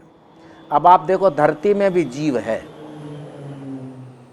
इसलिए कहते हैं निरर्थक रूप से धरती को खोदना भी पाप है, ये कहा। यहाँ तक कहा गया है, अब चूंकि वो बात आई है तो कहना तो पड़ेगी, बहुत घास लगा करके काटने में भी एक इंद्रिय जीव की विदारणा होती है, ये कहा। अब वो परिस्थिति बस अलग बात है, लेकिन ये कहा। और आप देखो पत्थरों में कैसे जीव होता है, जहाँ रत्नों की खान और हीरा की खान आपने नहीं देखी होगी। पन्ना, हमारे यहाँ मध्य प्रदेश में पन्ना डिस्ट्रिक्ट है, वहाँ पर हीरे निकलते हैं, साउथ में हीरा कुंड में भी वगैरह में निकलते हैं। तो उसकी खदान को खोदते हैं, फिर उसमें से अमुक लाल मट्टी निकलती है, फिर उसको हौदों में धोते हैं, फिर हीरे रफ निकलते हैं, फिर उसको कुछ वर्षों के लिए छोड़ दिया जाता है, फिर वो भर जाती है। पत्थर को आप तोड़ें तो वहाँ पर फिर पत्थर पैदा होना शुरू हो जाते हैं। डाल आप तोड़ें तो ख़त्म हो गया, लेकिन जब तक वो डाल से जुड़ा हुआ है तब तक वो उस पेड़ के साथ सजीव है। तो इस प्रकार हम अग्नि का एक, वायु का एक, तेजस का एक, इन जीवों की विदारणा नहीं कर सकते हैं। अब इस पर कभी कभी विवाद भी हो जाता है। विवाद इसलिए होता है कि जैसे आपने मुंह पे पट्टी बांधी, तो हमने पूछा भाई क्यों पट्टी बांधी, तो आपने कहा वायु का एक जीवों की रक्षा के लिए हमने पट्टी बांधी। बहुत सही बात है, एग्री विथ यू।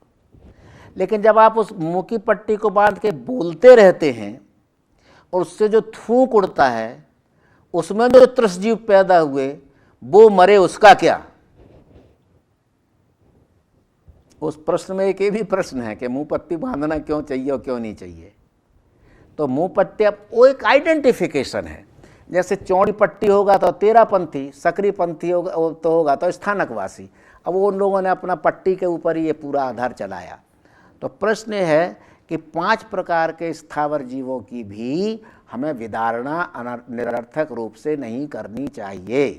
अब देखिए हमने किया, जंगल काट दिए, तो उत्तराखंड की क्या हालत हुई आप देख रहे हैं। हमने प्रकृति के साथ जितनी स्थावर जीवों के साथ छेड़छाड़ की, उसका सारा दुख जो है वो हमको ही भोगना पड़ रहा है। तो आज तत्वाद सूत्र में इतना ही। अभी मेरे पास ऑफिशियली 20 मिनट हैं। आप उस घड़ी को मत देखो, मैं तो अपनी देखता हूँ। आप वहाँ से 10 मिनट लेट आए तो 5 मिनट आपके और 5 मिनट मेरे, वैसे 15 मिनट है लेकिन 20 मिनट रहे। तो आज धर्म का वांछन है। मैं इतना बोरिंग नहीं हूँ कि आपको नींद आ जाए। अब सत्य धर्म की बात आ जाई। 4 धर्म हमने क्या छोड़ा अरविंद भाई? क्या? क्रोध, मान, माया और लोभ छोड़ दिया। जब वो छोड़ दिया तो वाणी में क्या हुआ? सत्य आया। कभी भी 4 कसाय का धारक व्यक्ति सत्य बोल ही नहीं सकता, ये लिख लीजिए। और जिसके अंदर राग द्वेष के भाव कम होते हैं वह सत्य बोलेगा नहीं। तो यहां पर कहते हैं कि सत्य बोलना है, लेकिन जिनागम के अनुसार, इन्होंने तो यहां तक दिया शास्त्रों में कि जिनागम के अनुसार ही वचन बोलना सत्य है, यानी आगम से बाहर की बात आप नहीं करेंगे। लेकिन अब जब हम आगे बढ़ते हैं तो सच तो बोलना है, लेकिन कैसा बोलना है? हित, मित और प्रिय। जैसे मान लीजिए एक आदमी ने ज्योतिषी से पूछा कि मेरी उम्र क्या है, तो उसने कहा तुम्हारे घर के सब आदमी मर जाएंगे जब तुम मरोगे। क्या कहा उसने? बात बिल्कुल 100% सही कही। दूसरे ज्योतिषी ने कहा आपकी इतनी लंबी आयु है कि आप सारे संसार के सुखों और दुखों को देख के ही जाएंगे। बात एक ही हुई, फर्क पड़ गया कहने में। एक ही अर्थ को बुराई में भी कहा जा सकता है और अच्छाई में भी। जैसे हम बेटी की विदा करते हैं तो कहते हैं बेटी सुखी रहना। पहले तो अष्टपुत्रवती भव का आशीर्वाद दिया जाता था, अब वो आशीर्वाद तो नहीं देते हैं, लेकिन ये कहते हैं कि बेटी सुखी रहना। उसी बात को यूँ कहा जाए कि बेटी विधवा नहीं हो जाना। किसी ने ऐसा आशीर्वाद दिया? क्यों? अर्थ दोनों का एक है, लेकिन भाषा समिति की बहुत बड़ी आवश्यकता है। आप किसी से आप कह के बुलाइएगा तो आपको सम्मान देगा, आप किसी को तू करके बुलाएंगे तो वो ऐसा उत्तर देगा। तो हित, अब पहला कहते हैं हित हो, वाणी कैसी हो? जैसे कहा कि कौवा का को जग हरे कोयल का को दे, मीठे बचन सुनाए के जग अपनो कर ले। दोनों काले हैं, लेकिन कौवे की बोली होती है तो लोग पत्थर मारते हैं और कोयल बोलती है तो लोग उसको प्यार करते हैं, क्योंकि इसकी बोली में मिठास है। तो आपकी वाणी मीठी होनी चाहिए। बहुत से लोग कड़वे ही बोलेंगे, जब भी बोलेंगे कड़वे। लड़ने की कुछ को आदत ही होती है, सच बोलोगे तो भी उनको बुरा लगेगा। जैसे मान लीजिए एक गद्दे बिछ रहे हैं, तो अब हमको लड़ना है तो हम कहेंगे यार आ गादला तमें आम आड़ा उड़ा पाथरा से हर को पाथरो ने यार, तो तुम कहोगे कि तू पाथरी ले भाई, यही कहोगे ना। तो हित किस में है? ऐसी वाणी बोलिए मन को आपा खोए, औरन को शीतल करे खुद भी शीतल होए। मित प्रिय वचन। आप अपने घर में, चूंकि पुरुष जो होता है जन्म से उसके अंदर एक अधिकार की भावना रहती है, लेकिन आप बच्चों से भी काम कराते तो बेटा ये काम कर ला, हम तेरे को चॉकलेट देंगे, तो बच्चा दौड़ के जाएगा।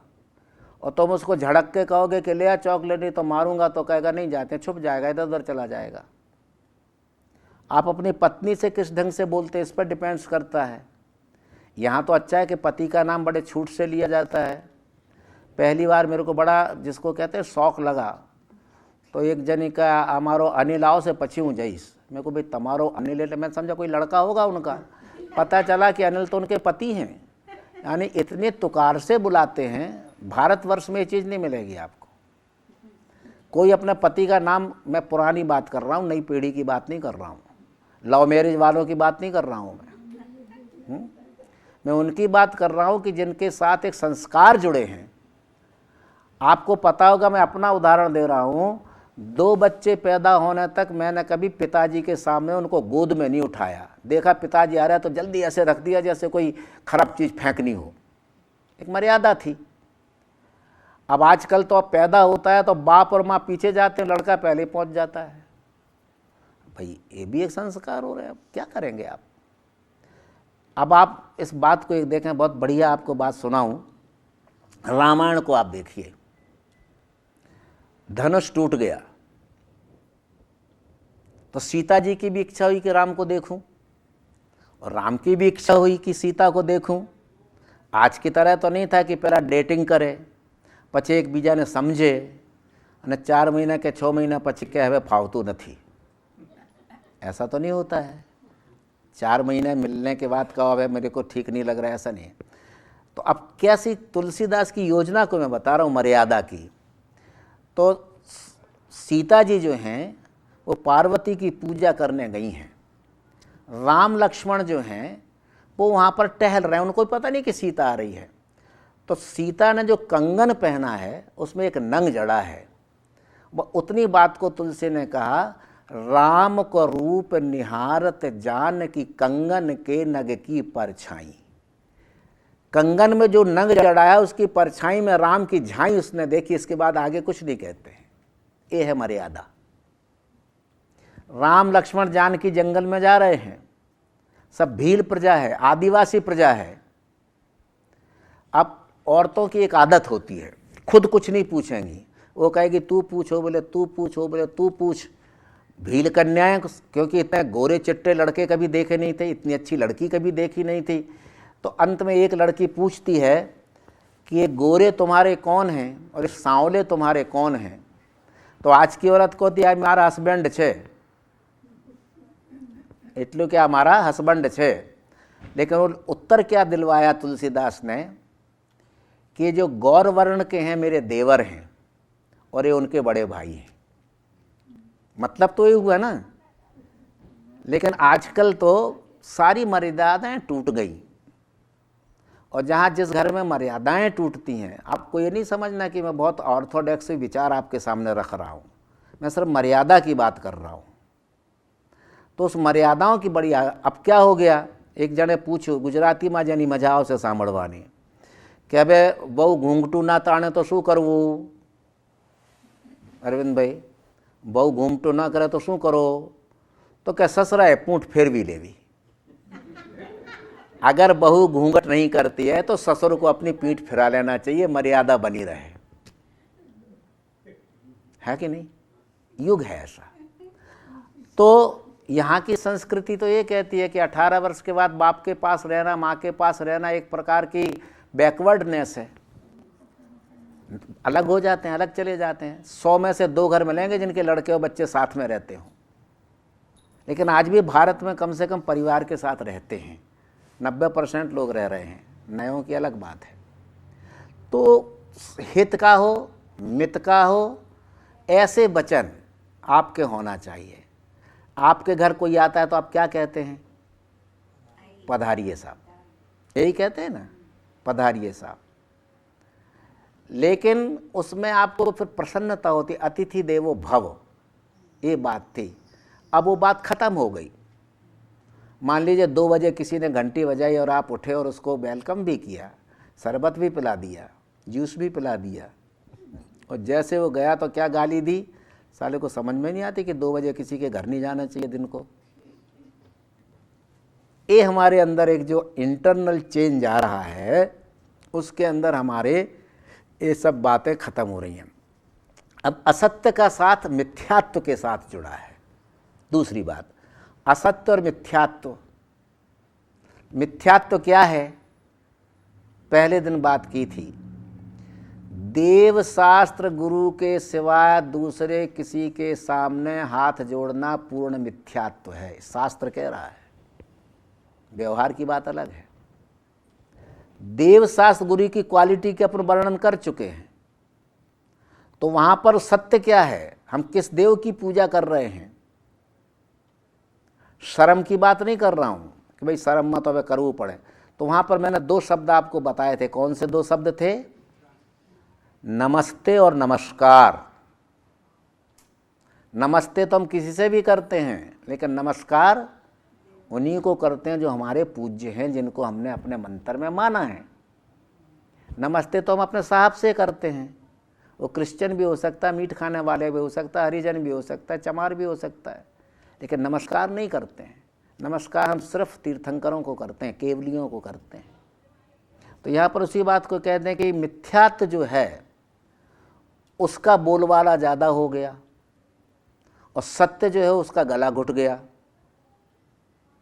तो उस सत्य के रक्षण के लिए हरिश्चंद्र की बात आपको पता है, मरघट में काम कर रहे हैं।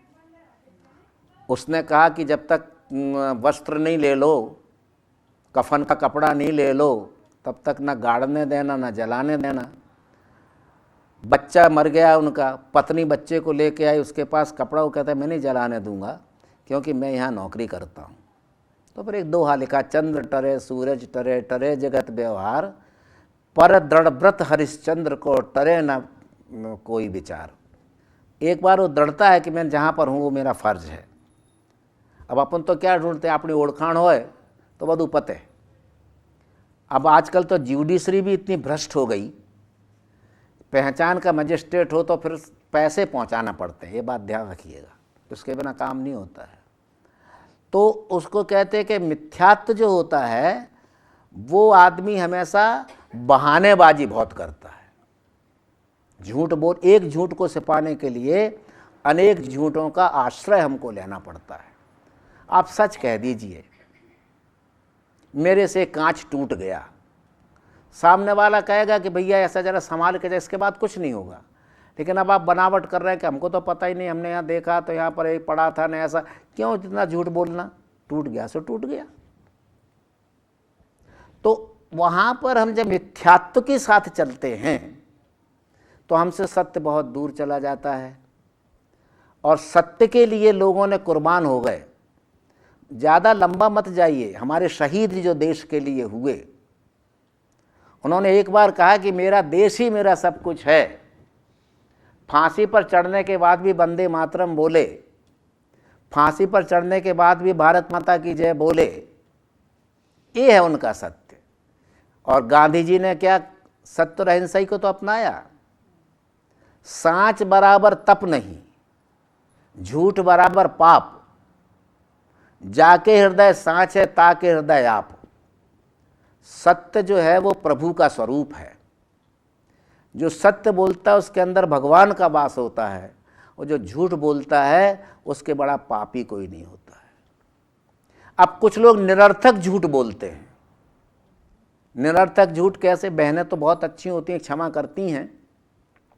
एक बहन ने साड़ी खरीदी 700 रुपये में, और वो कभी ये नहीं कहेगी अपनी सखी से कि 700 में खरीदी।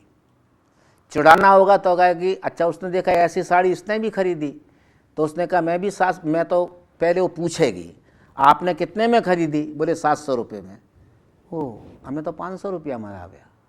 लाई वो भी 700 में, लेकिन क्या कह रही है मैं तो 500 में लाई। तो अब उसको दुख हुआ, मेरे 200 रुपये चले गए। तो कहेगी तेरे को 500 में कैसे मिल गए? तो दूसरा झूठ। हमारे वो है ना, उनको पहचान वालों की दुकान है। हमारे वो है उनके पहचान वालों की दुकान है, इसलिए वो सस्ता मिल गया। क्यों भाई इतना झूठ बोलना? आदमी में एक आदत हो गई है, तो उस आदत को हम भाई एक बार सच कह दो। एक अमीर आदमी को देखकर हम झोपड़ी तो नहीं जला देंगे। हम ये क्यों कहें कि हम बहुत अमीर आदमी हैं? हम ये क्यों कहें कि हमारे पास बहुत कुछ है? जितना हो उतना कहिए। जो आदमी पॉकेट से ज़्यादा खर्च करता है कर्ज करके, वो आदमी हमेशा मरता है। बराबर है। अब इसके अंदर समझदारी बहुत आवश्यक है। पति पत्नी के बीच एक समझदारी की रेखा होती है। पत्नी को ये पता होना चाहिए कि मेरे पति की आवक क्या है, उसी में मेरे को कैसे घर चलाना। That is the beauty of family. और अब आप कहो कि तुम्हारी आवक तो कम है, कुछ ये नहीं लाते वो नहीं लाते, पड़ोसी क्या ये आ गया, पड़ोसी क्या वो आ गया, पड़ोसी लाच खाता है, मैं लाच नहीं खाता हूँ, क्या करूँ? तो वहाँ पर बड़े संघर्ष होते हैं। भाई एक बार कह दो कि this is my income, you have to run the house in this money, बस इतनी बात, ख़त्म। तो संघर्ष नहीं होगा। संघर्ष का कारण होता है देखा देखी करके झूठ बोलने की आदत। तो उससे भी बचना है, और उससे बचने के लिए व्यवहारिक रूप पर हमको संसार को चलाने के लिए, जब हम संसार को चलाते हैं तो हमारा सबसे पहला काम होता है कि हम जैसे हैं वैसे दिखने की कोशिश करें। उदाहरण दिया था आपको, एक आदमी बार बार कांच पोंछ रहा है, उसमें गंदगी दिख रही है, बार बार कांच पोंछता है, उसको गंदगी दिखती है, लेकिन उसने अपने चेहरे को नहीं पोंछा, क्योंकि तेरे चेहरे पर जितनी गंदगी थी वो अरीसे में दिख रही है। तुझे अपना चेहरा पहले पोंछना पड़ेगा, तब तुझे उसमें शुद्ध सब दिखाई देगा। तो जब तुम अपना चेहरा साफ कर लोगे तो अरीसे का दोष नहीं दोगे। तो इस प्रकार हमको दूसरों के दोष देखने से पहले अपने दोष देखेंगे तो हमको उसमें दोष नहीं दिखेंगे। आपने मेरी भावना में पढ़ा, दुर्जन क्रूर कुमार्ग रतों पर क्षोभ नहीं मुझको आवे, साम्य भाव रखूं मैं उन पर ऐसी परिणति हो जावे। माफ़ करना सीखना भैया। तो ये बात इसके साथ है। अब सत्यवादी और असत्यवादी में तकलीफ क्या है? सत्यवादी निश्चित रूप से स्वर्ग का ही बंध बांधता है, उस सत्य घोष की पूरी कथा है, उसके अंदर कथा सुनाने में मेरे को बहुत इंटरेस्ट भी नहीं है, लेकिन सत्य और असत्य की जब पोल खुलती है, जब बेईमानी सामने आती है, तब पता चलता है कि हमने कितना गलत किया। और एक बार अगर आपकी असत्य बोलने की बात खुल गई तो आपका बेटा भी आप पर विश्वास नहीं करेगा, आपकी पत्नी भी आप पर विश्वास नहीं करेगा, आपके दोस्त भी आप पर आ तो झूठो चेगे, है ना। तो इस प्रकार हम क्यों असत्य बोलें? आदमी अपने बड़प्पन को बताने के लिए बहुत दिखावे करता है, किराए के कपड़े ला के पहन करके पार्टी में जाता है, धोबी के यहाँ से किराए से मिलते हैं वहाँ, क्यों भाई तुम ऐसा करते हो? जो तुम्हारे पास है वो पहनो। तुम्हारी इज्जत तुम्हारे चरित्र से होनी चाहिए, इज्जत कपड़ों से नहीं होती है, इज्जत चरित्र से होती है। और इसीलिए साधु नग्न है तो भी करोड़पति उसके चरणों में झुकता है, क्योंकि उसमें चरित्र है। वहाँ हम जब पूजा करने जाते हैं तो क्यों पूजा के कपड़े पहनते हैं भाई? क्यों कपड़े पहनते हो पूजा के? शुद्ध वस्त्र क्यों पहनते हो? क्योंकि उस शुद्ध वस्त्रों के भी जो परमाणु हैं वो हमें कहीं ना कहीं पवित्रता देते हैं। हम किसी के कोई मर जाते हैं तो हम सफ़ेद कपड़े पहन के क्यों जाते हैं? कि भाई हमें शोक है, गम है, हम तेरे दुख में सहभागी हैं। लेकिन हम किसी की शादी में एकदम सफ़ेद कपड़े पहन के क्यों नहीं जाते हैं? कभी आपने देखा सिनेमा हॉल में बैठ के कोई सहस्र नाम पढ़ रहा हो या भक्तामर पढ़ रहा हो? क्यों? जैसी जगह होती है वैसा वातावरण होता है। तो वातावरण आपका अगर अच्छा है तो एक बार अगर आपकी ये छाप हो जाए कि आप सच्चे आदमी हैं तो दुनिया आप पर विश्वास करेगी। पहले के ज़माने में बिना लिखा पढ़ी किए हुए हजारों रुपये एक दूसरे के पास रखते थे, क्योंकि तीर्थ यात्रा को गए, क्या पता जिंदा लौटेंगे कि नहीं लौटेंगे, बैलगाड़ियों से जाते थे।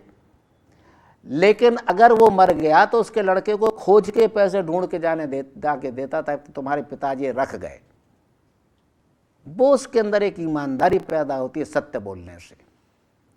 तो ये बनावटी पर आजकल तो क्या है, यहाँ तो कुछ नहीं है, यहाँ तो अच्छा है, झूठे बिल बनवाए जाते हैं।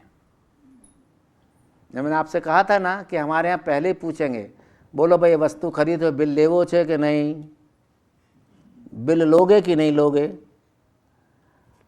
केमिस्ट हमारे बैठे हैं, बहुत अच्छे मित्र हैं, पुराने, सबसे पुराने 95 से। तो इनके यहाँ दवा लेने आते हैं तो यहाँ तो कोई पूछता नहीं है कि दवा का बिल लोगे कि नहीं लोगे। हमारे यहाँ तो पूछते हैं કેટલાનું बिल જોઈએ આમાં। तो वो कहता भाई मारू मेडिक्लेम छे એટલે થોડુંક વધારે લખજો ને। इससे क्या हुआ कि हमने सरकार के साथ भी दगा किया, डॉक्टर के साथ भी किया, केमिस्ट के साथ भी किया, लेकिन खुद के साथ ज़्यादा किया। असत्य की परंपरा। और फिर इसके बाद हम डींग मारते हैं, देखा कैसा उल्लू बनाया। उसको उल्लू नहीं बनाया, अपने आप उल्लू बने। तो वहाँ पर वो कहते हैं कि 4 वस्तुएं हैं, धीरज, धर्म, मित्र और नारी, आपत्काल पर रखिए चार्यों। धैर्य, धर्म, मित्र और पत्नी, इन 4 का परीक्षण तब होता है जब हम कष्ट में हों। कष्ट में हों तो धीरज, धैर्य रखिए, कष्ट में मिट जाएगा भाई। जो चीज़ हुई है वो मिटेगी। तो अगर संसार मिट सकता है तो मेरा रोग क्यों नहीं मिटेगा? धर्म, धर्म आदमी का सबसे बड़ा सहारा है जीवन का। जैसे मैं तो हमेशा ये मान के चला हूं कि मेरे असाता वेदनीय कर्म के कारण मेरे को इतनी तकलीफें हैं तो मुझे भोगना चाहिए। किसी दूसरे ने तो मुझे तकलीफ दी नहीं, मेरे आचरण से हुआ है। धीरज, धर्म, मित्र। मित्र कौन है? जो संकट के समय आपकी सहायता करे। और नारी माने पत्नी। तो ये चारों के आपातकाल अगर आए तो इनकी परख होती है। नहीं तो धर्म अगर चला गया तो रहा क्या, मित्र नहीं हो तो रहा क्या। उमर खय्याम एक बहुत बड़ा शायर हुआ है, तो उसने एक शेर लिखा है, उसका भाव ये है कि ज़िंदगी में उसने शेर तो यूँ तो पियो ना पियो बरसों साकी तोबा कहते ही बदल जाती है नीयत मेरी।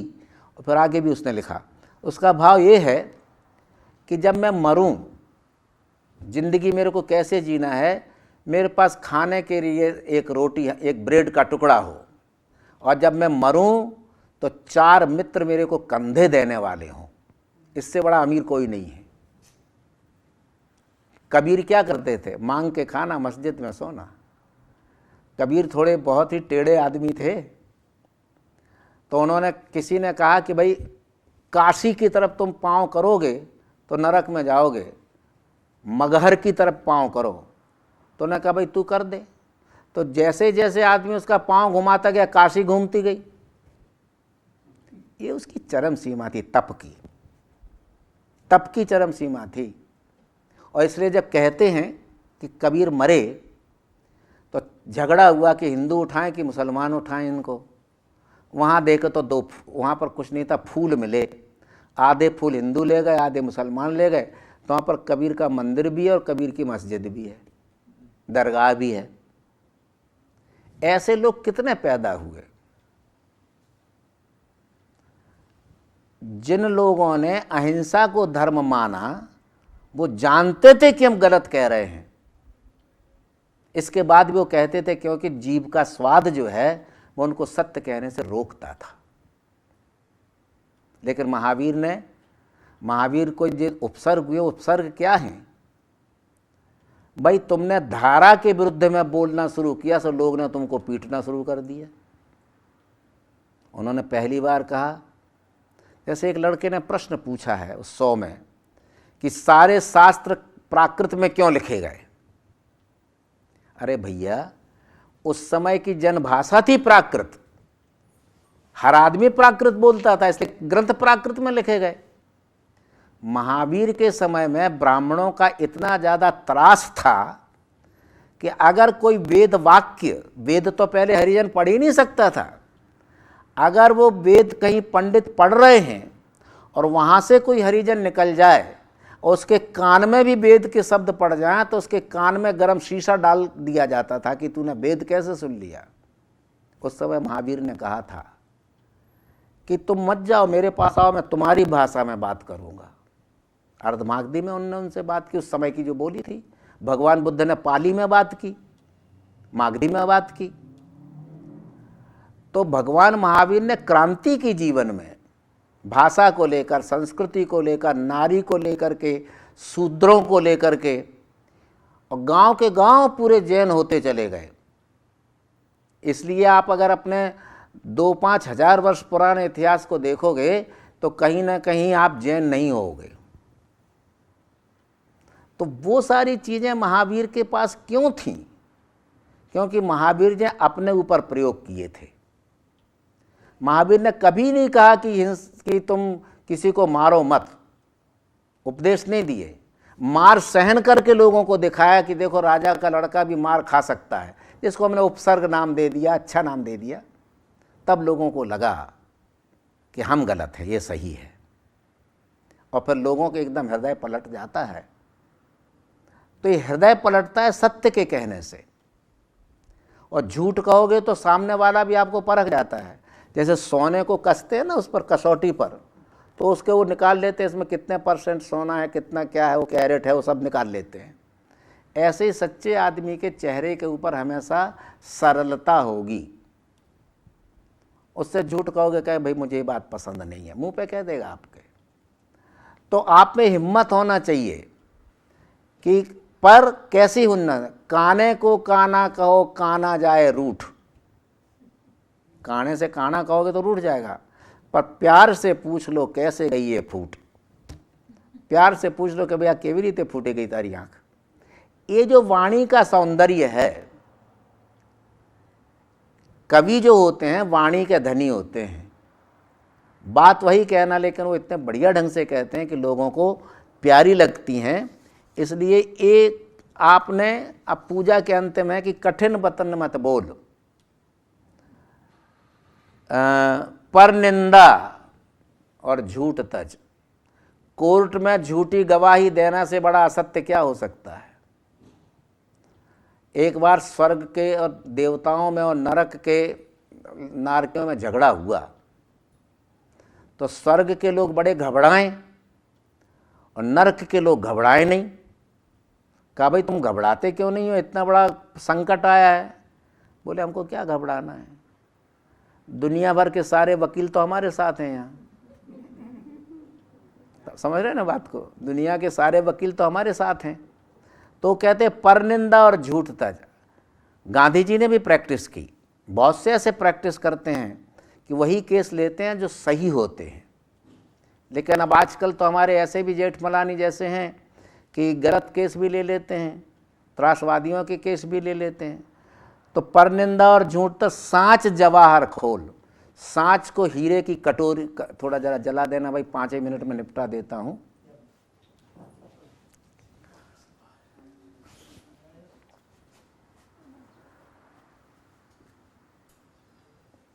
पाँच ही मिनट में पूरा कर देता हूँ।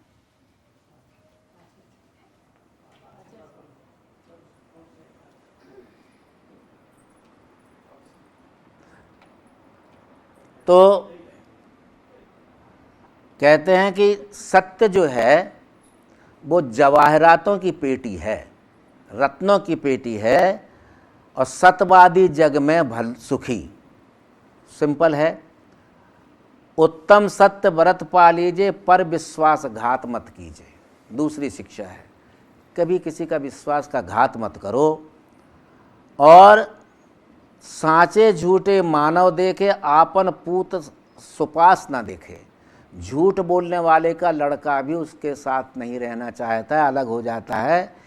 तो इस प्रकार सत्य बोलने की आदत अगर हमारी हो जाए, जैसे हमने आपसे पूछा भाई आ क्यों नहीं रहे हो, तो काम था भाई नहीं आए, एक बार सत्य बोल दिया। और आप गए तो सिनेमा देखने, हो कहते हो कि हम काम में लगे थे, क्यों ऐसा बोलना।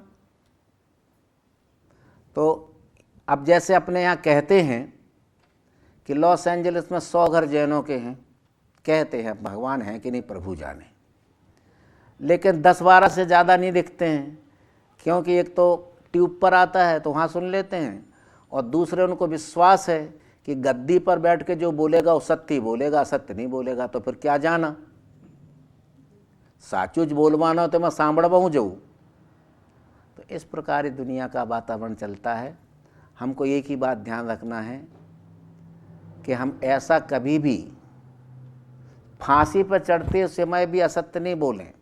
अंतिम बात कह दूं, देखो अभी 2 मिनट है मेरे पास, सिर्फ मैं आपके 5 मिनट इसलिए ले रहा हूँ कि आपने मेरे 10 मिनट लिए हैं। अंतिम बात, पहले राजा लोग आलोचक को रखते थे, पोताना दोषो बतावे एवं मानस ने मिनिस्ट्री नो होद्दो आपीने रखता था। अब उस आदमी की आदत थी कि राजा गलत काम करे तो फिर वो उसको टोक दे, राजा गलत काम करे फिर उसको टोक दे, राजा गलत काम करे फिर उसको टोक दे। राजा को गुस्सा चढ़ा, बोले उसको फांसी चढ़ा दो। फांसी पर चढ़ने को जब गया तो उसने बोला कि तुम्हारी अंतिम इच्छा क्या है। बोले महाराज मेरी कोई अंतिम इच्छा नहीं है, मुझे दुख इस बात का है कि अब आपको कोई सच्ची सलाह नहीं देगा और ये राज्य बर्बाद हो जाएगा। कोई आपको सच्ची सलाह नहीं देगा, राज्य बर्बाद हो जाएगा। ये जैसे उन्होंने कहा, उसको फांसी से उतारा। कहानी तो होती रहती है। तो सत्य आदमी को कभी कोई नुकसान हो नहीं सकता है, ये आप समझ लीजिए। अब आपने 4 धर्म के बाद कसाएं छोड़ी, सत्य बोले। अब आपको संयम, अब देखिए निश्चय रूप में अब आप चलेंगे। संयम, तप, त्याग और अकिंचन और ब्रह्मचर्य, ये सारे के, अभी तक आपने व्यवहार के धर्म पढ़े, अब आपको निश्चय के धर्म पढ़ना है कि कैसे ब्रह्म तक पहुँचें। इसकी यात्रा भी अपने 5 दिन